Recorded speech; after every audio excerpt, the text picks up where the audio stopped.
Hello everyone, this is Ethan Dragon, and welcome back to another episode of Fire Emblem Heroes.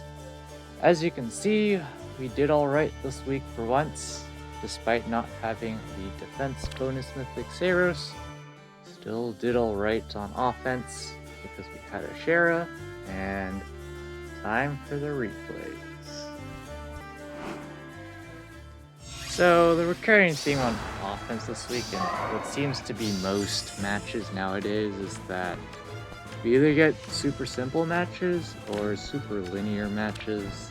Ones where we don't even have to do any damage calcs, we can just do whatever we feel like is the right play, and things will turn out fine. Which is unfortunately not how I would like things to go, but that's why we haven't seen any Aetherid's offense matches too much in the past few months. That's just the consequence of shenanigans, but other times we just don't have the recording time, so that's unfortunate. Speaking of unfortunate, despite Odo's not having Google Shell up, I'm still going to easily take out Legendary Leaf because of the guaranteed follow-up attack, and well, he's just going to Kanto back and get danced again. Scented Leguarn, of course, is pretty hyper-powered when she's danced by Legendary Azura, so that's pretty nice, and thanks to ground orders, Legendary Chrom can attack Ashera, but unfortunately he doesn't do enough damage. Should have had low attack defense. That would have been nice, but no. The 30% damage reduction, a bit too much for us there. So, Ripperonis. Simply an end. That also charges up Ashera's Glacies, so that's just an absolute nuke onto Sended Leguarn. Ours is minus res, but doesn't matter in that case. Now they have 4 ready to go. Ready to absolutely obliterate Duma. Speaking of obliterating Duma, there's something that I forgot to change this week that I probably should have. But here Thor is going to not proc any specials, so Brutal Shell can go off and absolutely obliterate Thor. And once again, because it can't go, it's gonna run back. And unfortunately, Legendary Azura is not in a position to also dance Odo. Unfortunate, but that's what happens when you don't run Wings of Mercy and instead run Aerobatics. It's a toss-up because I like having the ground order seal, but maybe it's something where we could put that in her T slot as an option. I don't know though. At this point they should be able to comfortably win. Just a matter if they want to take the win or not.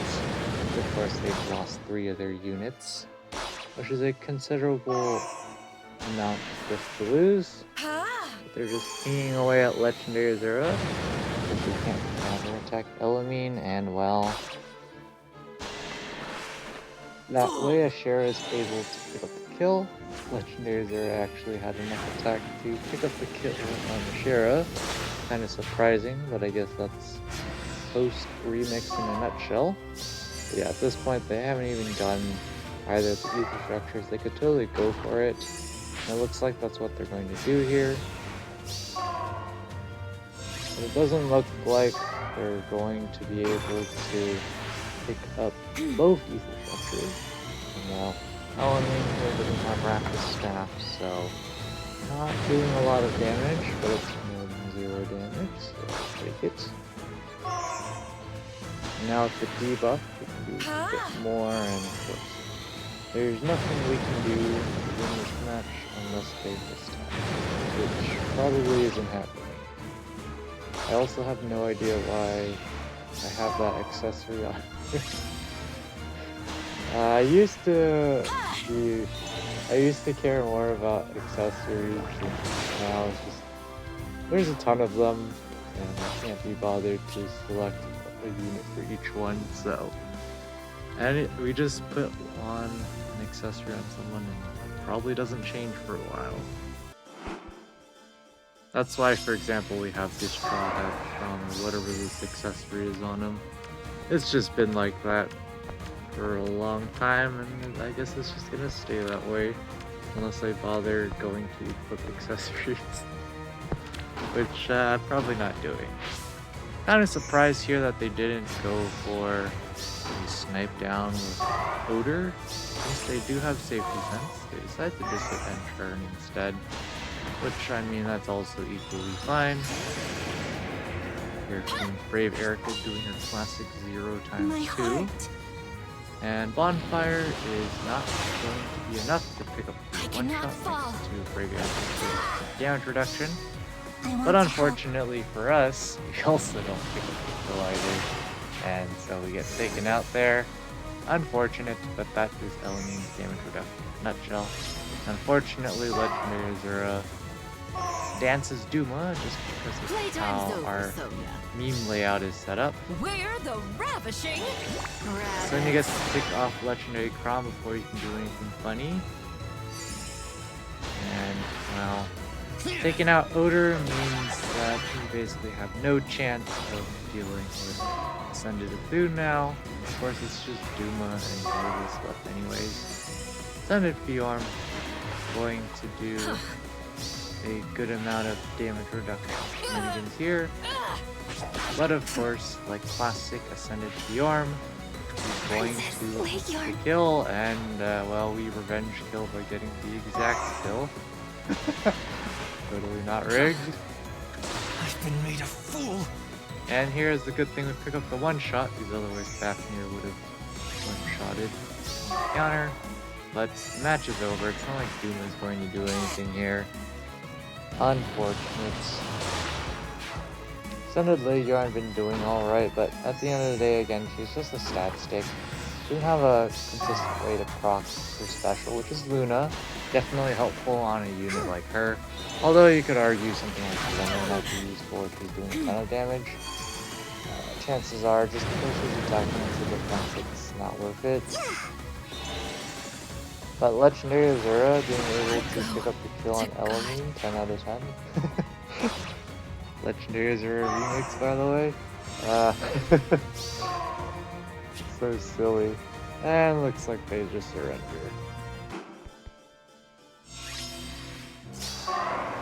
I believe there were like a couple matches, I want to say.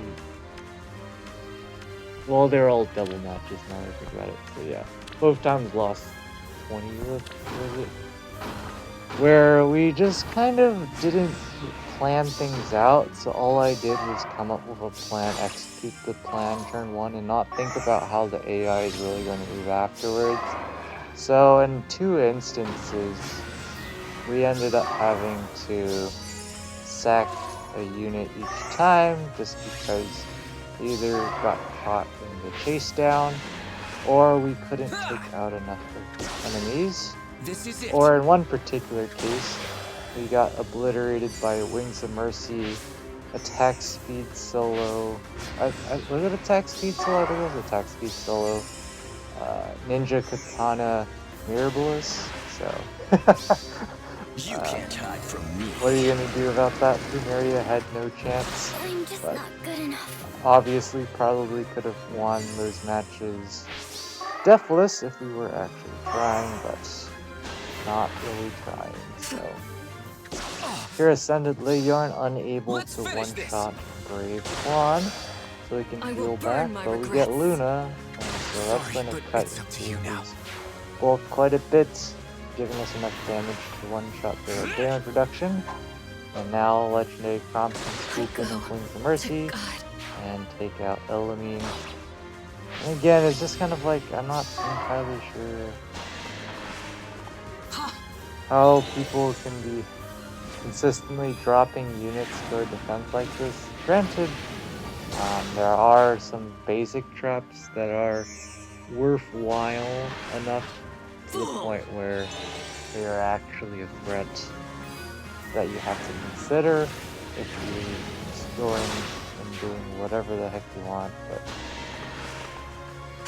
Ascended Legarn here, To protect my going friends. to easily tweak out Legendary Crom. And I like to use that fast, especially when he's running Blade Session for speed. And well, Duma doing Duma things, picking up one shots where he can. It happens to be on a Shara. Bonus unit moment when the plus 10 HP doesn't help you enough. And well, Duma gets to pick up another kill because Ascended League's res is kind of bad. At this point, Duma is just too big of a threat to deal with. You can't lose. So they're just going to end the match here, and Duma is going to proc his Glimmer to get some absolute overkill. Time to bow out. And there we go. And here we have this particular player, as you will see when the replay finishes. We tend to get matched into this person a decent amount. At least historically in our history of E3 that's happened. They're rocking the full plus 10 squad. They have safe defense. So they're just going to take advantage of all those things and go ham. Not entirely sure why they went after Ascended League's, but I guess that was just to open up more space for them to make it easier for them to approach us, so that's totally reasonable. And yeah, with duo prompts to change fate, you can get some solid mobility in, extra action, and just absolute chaos. So once again, Duma would not have picked up the one shot without Glimmer. That's pretty typical in Ether raids. Also legendary leap is bonus. So thanks to his bonus stats, he's able to one round KO legendary Crom. Definitely helpful for him. And now Wings of Mercy is ready to go. And go ahead and take out Brave Erica because she only has damage reduction on the first attack, but even if she had damage reduction for fourth attack, still would have died, so now they're going to take out This is it for you. Easy peasy dragon. We have basically no investment in Odor. Nice amount of damage for that one shot. And yeah, there's not much we can do at this point. Just clean sweep. Duo Crom does not have, was it, close salvo or whatever you put. So Miraculous is just going to ting into him. So that gives them the ability to go after Ether Structure. And there we go. 71 times 4 for the win.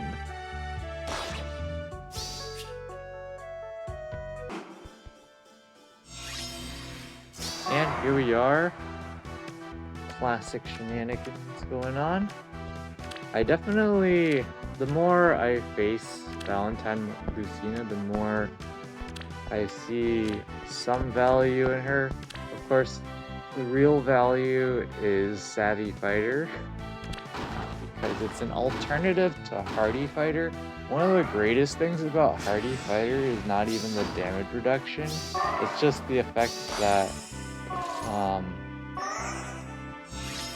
denies all of the enemies' effects that give them guaranteed follow-up attacks. And in this meta where guaranteed follow-up attacks are hyper common, it's just such a useful skill to have. And of course, combined with Gerber X damage reduction, Valentine Lucina can definitely pack some bulk.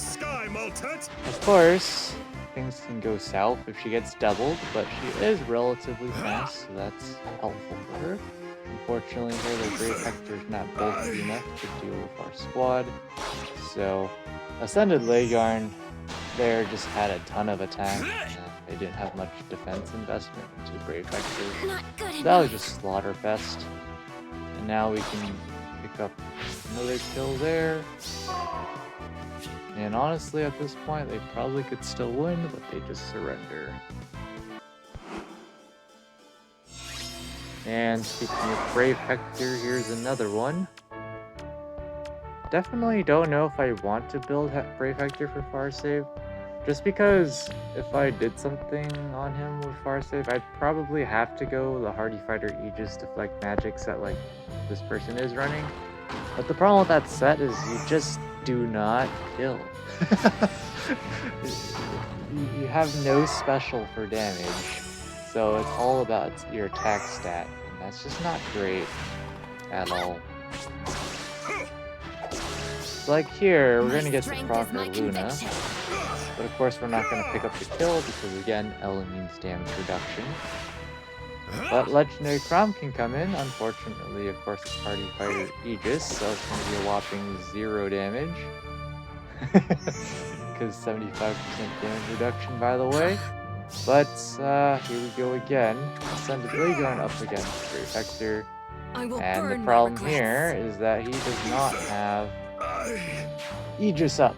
And that is one problem with the Deflect Magic set. Is if you're not running Thor on offense here, you don't have that special acceleration to recharge Aegis. So far so good. But at this point, it's just a bunch of our melee units against the world, and unfortunately, again, the damage reduction, saving Ashnard there. Brave Edelgard, of course, is just going to easily wall, especially with the damage reduction. Definitely helps her out a ton. But she's unable to pick up the one-round KO because it's Brave Edelgard below 100% HP. And well, Doom is going to get to attack again, but it would really only matter if we could attack a unit that was outside of Elamine's range, but that's not happening. I won't back down. And so Brave Edelgard is going to attack the Brave Erica, who's going to proc Luna for massive damage, but not enough to finish the kill. Because of course, Ellen, Holy Ground, and Black Evil Rule stacking that damage reduction for saving her by a long shot. Well, nothing we can do at this point. We haven't gotten either of the ether structures yet though, so we'll see if they go for them here. I'm barely surviving, but once again, we missed the kill. And they decided to use the duo skill to get duo peony out of the way, totally makes sense, but looks like they're going to pick up 0 of the ether structures, so I don't know if that's really a win nowadays, given the existence of Escape Ladder, but we'll take it. And of course we have more save shenanigans, because that is pretty much meta in Astra, especially with the existence of Elamine. I probably should have recorded the last match of the season, or my last match of the season here. This was a matchup where they were trying to play around Elamine by having 2 harmonized Catrias and some other shenanigans. It was interesting to say the least, but we just took it apart bit by bit because we had Bolt Tower, so we had free real estate for 1 turn to obliterate their team. But yeah, Bolt Tower is just insanely powerful. And here, once again, Ascended Fjord missing the kill, so we all know what's happening next.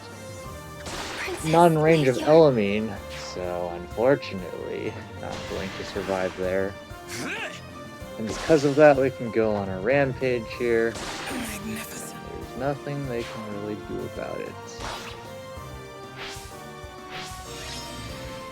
Moving Legendary Crom out of the way, he does have Deadeye ready, so really bad spot for them to be in. But Ascended is doing definitely pretty solid right now because Dragon Slaying is not super common. She's definitely a unit that's much better in a player's hands because her weapon essentially requiring an ally within free spaces means in a player's hands, of course, you're going to have more than just her on your team, so it's pretty easy to proc her weapon, and neutralizing penalties is fantastic on her, especially since she has so much BST. Just stuff like Dark Shrine is super likely to proc on her. Gonna go ahead and take out Brave Erica here with Mary Violet, because, well, Sublime Heaven screws over damage reduction, and of course, Perez is greatest. And now we're gonna have the very simple Odor moves forward to go attack. And well, Legendary Byleth unfortunately is a little too bulky and gets 1 shot. Unfortunate.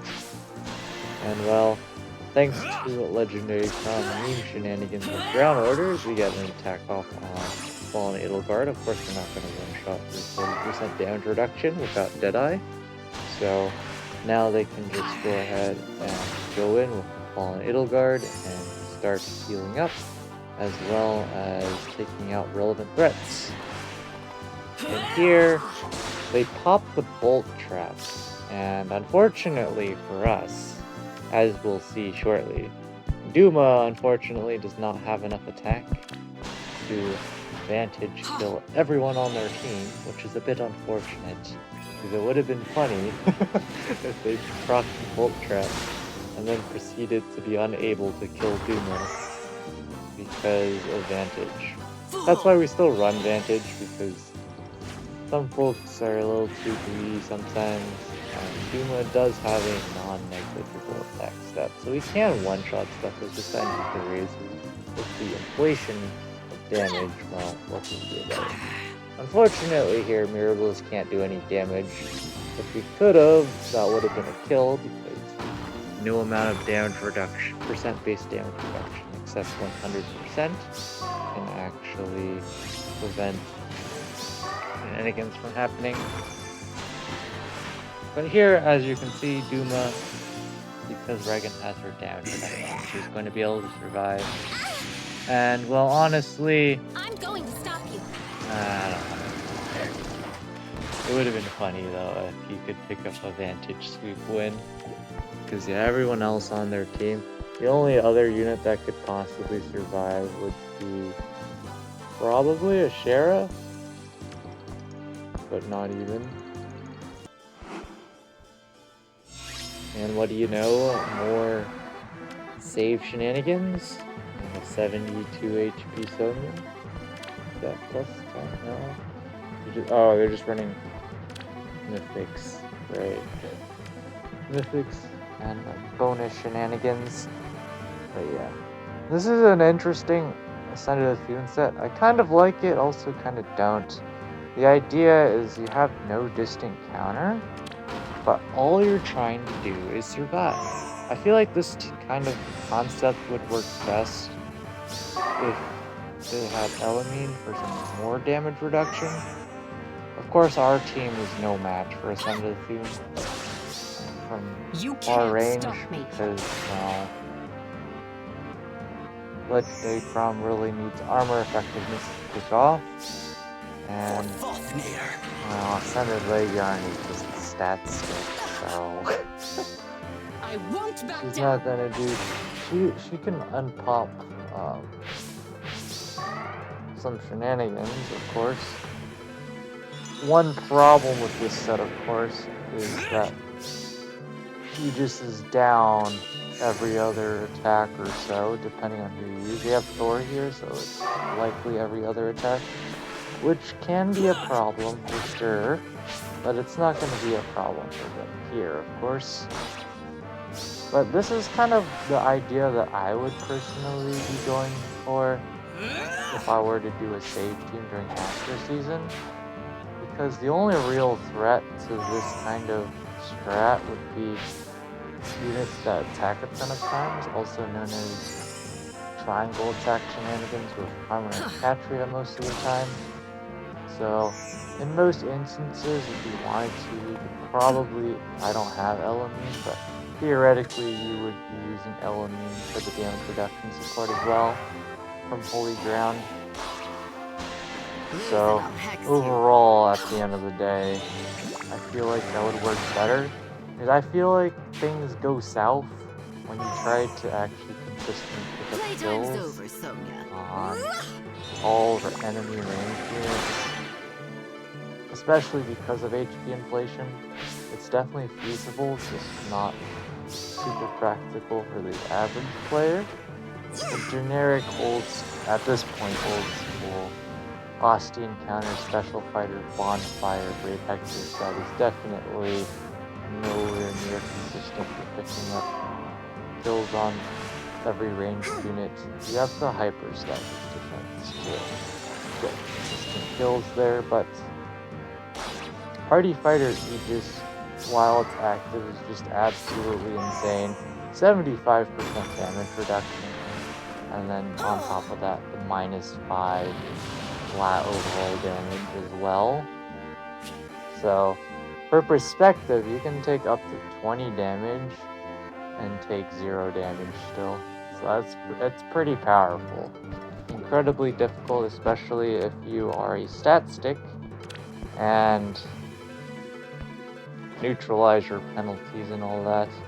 It pretty much boils down to running hyper attack, high attack AoE, but even then, you can still miss the kill if you, well, don't do enough damage on your normal attack against the Aegis. Here we are with an interesting team. It's already a mishmash of units. Definitely interesting to see. We have a pretty solid roll. Naga buildup, pretty cool. Blackfire Breath. Naga was not Forma, so Blackfire Breath was picked up as fodder. Larum at +1, Pog. One of the rarest units in the game at this point.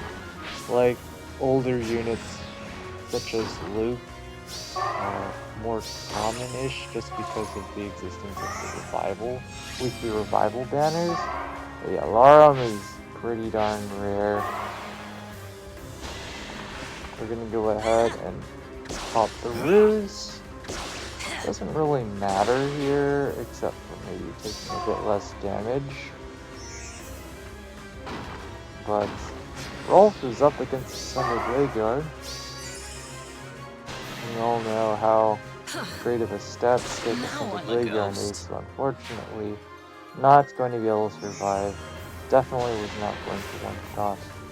But stat stick Ascended Blade coming to town. Forgive me. You can definitely clock in at a pretty high attack stat. Because, as you can see here, she starts off at 67. And then with everything procced here, that's 18 and 24. Oops. Plus 30 attack. And then, of course, there's attack defensive archers. So, close to effectively 100 attack. Definitely just a stat stick. But because of that, stuff like Luna can help secure kills here, but if you have a super high attack stat, Glimmer is just always better. And with that, overall, we did fine this season. Of course, we didn't have Saros, so our max lift loss is -50, which is definitely stings. We got a bit screwed over on the order of some of these replays, but early on in the season, we luck-sacked on order a bit with this rematch, for example. Or that's not a rematch. As you can see, we're nowhere near top 1k. I don't think the extra 40 lift from the 2 matches where we sacked the unit would have mattered for top 1k. In general, we just need more Astra Mythic merges going forward. Probably on units like Regan, because we definitely use Regan a ton in Aether's offense. Since we do the 1-team challenge, it's just nice having a Canto 3 unit, and that's also melee. Sometimes the Farsight unit is just too tanky. That was definitely something that happened this week. There was the Ascended Athun with Hardy Fighter that we couldn't one-shot even after Bolt Tower damage, because I believe they're running either Sacred Cow or Aegis, I don't remember. But at the end of the day, Legendary Crom still pulls through. Looks like it's going to be pretty close here. We actually had originally about 300 ranks to spare. Now it's only about 120. So we might have to do another rerun, but I doubt it. 3826 is kind of awkward, and if the cutoff's 3828, the cutoff might as well have been 3830. So yeah, I think we should be fine there. And we just did a classic arena assault run. 5350, pretty bad RNG, but still looks like it'll be top 1k nonetheless. But anyways, we'll be back when the results drop in. And here we are. Pretty normal week, I guess. not top 1k by a pretty large margin. One day we'll just meme around, but this week we'll see how well we do. Paramon bonus tends to be devastating if people actually run low attack res, so we'll see how that goes.